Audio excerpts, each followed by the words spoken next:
Hi, welcome to We Leadership Academy. Today we're going to talk about what a true role of a leader is. So we want to talk a little bit about what we believe here at We Leadership Academy, because I think that's kind of the key of how we start off any type of leadership training. And really the first thing you need to understand is people are your biggest asset. They are your biggest strength. They are the reason your bottom line actually will ever increase. So you need to make sure that you're focusing on your people first. You also need to make sure that you understand that your people and how you lead them is your culture. You as a leader have more to do and influence with your culture than any other area of your organization does. And people are your number one priority. You need to make sure as a leader that you put your people first. Your people are going to handle your product. They're going to be the ones who make your product. They're going to be the ones who take care of your residents. They're going to be the ones who are handling the end result. So they need to be taken care of, not the other way around. A lot of times leaders have this ability to believe that we have to put the product first. But when you put your people first, they will always put your product first. That's kind of the direction that we want to take this leadership training to, is really understanding as a leader how we infuse into our people that way. Going into being a servant leader. Well, we went to a conference a couple of years ago. It was a well-known speaker, and he was talking about, hey, for the last 20 years, we've been talking about servant leadership, and it's about time we stop talking about servant leadership. And at We Leadership Academy, we believe in the reverse. We have to talk about servant leadership. That's what we are. We're leaders that work for our team. We have to remember how to always take the hurdles out, do the things that our teams need us to do, and not micromanage, but we got to empower them and be there for them and be their servant. And then how we do that is we be their coach, not their boss. Teach them, coach them, direct them, and understand we're going to run across failures and things that we need to understand, but we need to help move them forward in a way that's going to help them grow. And later on in another training, we'll talk about the plunger in your leadership style and how you do that and how that helps move you forward. That's right. It's all about the toolbox. So one of the first things that we're going to discuss is really your leadership style and the uniqueness and the importance of that. Each one of us is built completely different, and how we lead is based on our natural abilities, and not two people are ever going to be alike. And so we really want to make sure that you're focusing on your dominant color, your dominant leadership style. And we do that through True Colors training. And that's one of the courses that we offer. But you need to understand that really there are four major colors, and those four colors dictate how we operate as leaders, as people, in relationships. And so you want to make sure you understand your own style. Are you really communicative? Are you an introvert? Do you know how to really motivate your team in the way that they need? And then we go ahead and take your own leadership style, and then we teach you a little bit about your employees and how you interact with them. Because at the end of the day, we as leaders need to make sure that we remember our job is to take care of our teams, not the other way around. So we need to know how our leadership style will help us improve our team's abilities. So the other part of really your leadership style that I think we look at as an underdeveloped or underlooked at leadership tool when you're a leader is really your nonverbal communication. 65% of what is communicated is through your body. It's not through your word choices. It's through your eye contact. It's through the tone of your voice. It's through how you hold your arms and your legs. And that's something that's key and important as a leader to remember, that our perception is not reality. Their perception is reality, right? How our employees perceive our actions, our words, and our deeds is critically important. And so making sure we take some time to talk about how you use this tool, your body, when you're communicating as a leader is part of being a true leader. So one of the things that I find leaders struggle the most with, and why we offer a communications highway class, is communication. I think leaders have a tendency to not want to have the awkward communication and conversations that are necessary to coach your employees, to correct your employees. And yet, if you handle those conversations the right way, they can turn an entire conversation, a situation, an employee issue around with how you communicate. And so it is making sure that you understand communication should be honest and respectful and transparent. You need to make sure that you realize your staff just wants to know. Your team wants to understand what you need, what the expectations of what they're doing is, and also what we're trying to accomplish as a goal or a team. And providing them that data or information helps them to buy in.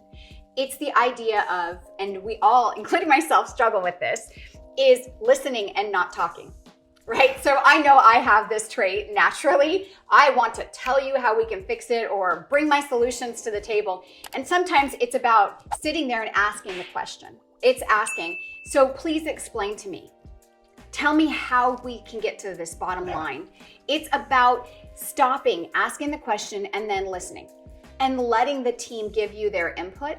That's one of the communication styles I think I constantly am working on, is that idea that it's not about everything I need to say as a leader. It's about everything my team needs to say when I'm leading them.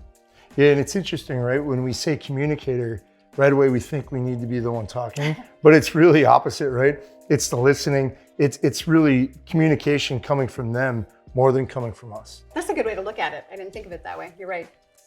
And as a leader, one of our biggest tasks is being an encourager and a motivator, right? That's one of your strengths, actually. You're really good at that. You know that it's about making sure your team feels good about what they're doing. Yeah, and it's you just stated something there, Heather. It's about the team. I mean, one of the things we have to remember is the motivator. We're driving others together, right? As a leader, sometimes we want to stop and think that we have to have all the answers and do all the things. Really what we are is we're putting the pieces of the team together and motivating and encouraging them to understand how working together is really what we need to do. Removing those hurdles, right? In the growth of understanding that along with that, there's going to be failures, but then we come and we coach and teach and motivate and really get excited about what they're doing, right? Yeah, it's about making sure that even when they fail, they don't feel like they failed, if that makes sense, right? Well, and failure is, what is failure? Failure is how you're going to succeed and grow, right? That's one of the things that I think as a leader, sometimes people look at failure as, hey, we don't want failure. We don't want to be making mistakes. But if you're not making mistakes, you're not Growing. Succeeding and you're not setting the bar higher, right? Makes sense. So now you're also a developer and a supporter, right? You're looking at what areas does somebody need. You're helping them coach those areas. You're moving them in the direction they need to be moved, and you're there to support them. And that means so many different things. And it doesn't really mean anything of what you want. It's what they need and the support that you need to give them. Yeah, it's about understanding what their individual needs and team needs are and figuring out how you as the leader can provide them what they need so that they can continue to move forward. They shouldn't ever have to worry about how they're going to find the solution. That's your job as a leader, is to give them the tools and then allow them to come up with those solutions together. And as being a developer and a supporter, that's understanding when to get out of the way, right? Accountability. So as we coach about in teaching empowerment, giving people the ability to make decisions on behalf of their customer, there's also holding accountability. And accountability starts with looking in the mirror first as a leader. So we'll learn more about that in our other trainings. But the mirror is one of your most important tools, but then also holding accountability and giving them the ability to move forward and do what they need to do, along with the accountability of coming to the outcome that's set in what we're going to do as a team. One of the things as a leader with accountability is that you have to hold yourself accountable first. Even before you hold your team accountable, if you do not hold yourself accountable, they will not continue to follow you, right? So you can't tell them what to do and then go and do the opposite, right? It's that common idea of, as a child, you learn, do as I say, not do as I do, right? When you get your employees into a team setting and you expect them to be on time, you expect them to be respectful, you had better show those same things back to them, because that's where they're going to learn from. That's that idea that we talked about in the beginning, where we as leaders set the culture inside of our organization. So we hold ourselves accountable first, and that will teach our teams to hold themselves and the rest of the team accountable. And setting boundaries for your teams to be accountable to themselves and to each other's. This is the we, right? Yeah. Creating the we, all working together. And we'll kind of go through some of those. What are the boundaries and how do you set those? So one of the things is, it's safety first, right? If your teams are working and they're going to change a process or do something different, it always comes down to safety. If it can't be safe, don't change it. Exactly. Right? And then the other is getting buy-in from the internal customer. If there's a supplier or a customer internally, you always got to go to them and say, hey, so we're going to try something different. What do you think? And you got to get their input. So one of the things I want to remind people of is your internal customer is the other departments. And that's how you need to look at it, right? So let's say you're on the production floor and you're about to make some large changes that will affect how the customer service department talks to the external customer. That's your internal customer. Those are the people you need to meet with and talk to and bring into the process, because there's probably things you don't understand that affects their job. So making sure you know who your internal customers are, your other departments, and that you bring them into those changes, I think is part of those boundaries. Yeah, and if they're getting buy-in from those internal customers that you just described, then move forward. And then the next one is setting the dollar amount, so giving them the ability to say, hey, we're going to spend $500, whatever you feel that is, then they can spend that. And if, okay, this new process is under that, they can move forward. And then the ultimate one, right? If they get all the way down with those three, now is don't blow it up. So as long as the process is able to be put back in place, regardless of what it is, back in place within 2 hours, 3 hours, whatever the time frame is, then you're able to make the changes. And so what you've just done, taking these simple bullet points and putting them in place, you've given your team the ability to make decisions on behalf of the customer with boundaries. And they don't always have to come and ask for approval, right? You set the boundaries, they hold themselves accountable, and they move forward making changes. And then you want them at team meetings, they explain the failures, right? Inside that, there's going to be failures now that you're going to be okay with. They're going to spend money, not going to get a return. They're going to have to put the process back together, maybe lose a little production time, but they're going to grow, they're going to be engaged, and you're giving them the ability to make the decision without prior approval, but move the business forward. That's empowerment, and that's critically important as a leader. That's how you build that we, which is exactly what We Leadership's about. It's the idea of bringing everyone together to create an overall team atmosphere or environment that makes our employees feel that they're accountable to each other and to themselves, that they have the ability to make decisions and to get buy-in and to feel respected in those decision-making processes, right? This is how you change the culture as a leader inside of an organization. And that's your role as a leader, right? The true role of a leader is really to help change the culture in an organization to be a healthier one.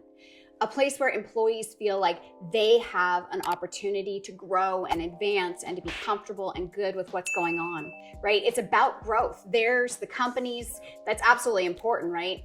And when we lead this way, everyone wins. Our employees are happier and healthier. They're motivated. They take what they've learned at work and they take it home. They infuse in other people outside the organization or their team because they feel respected and they feel motivated and that they can bring something to the table. So your bottom line will always be impacted in a healthy way when you choose to build the we, which is exactly what a role of a leader is.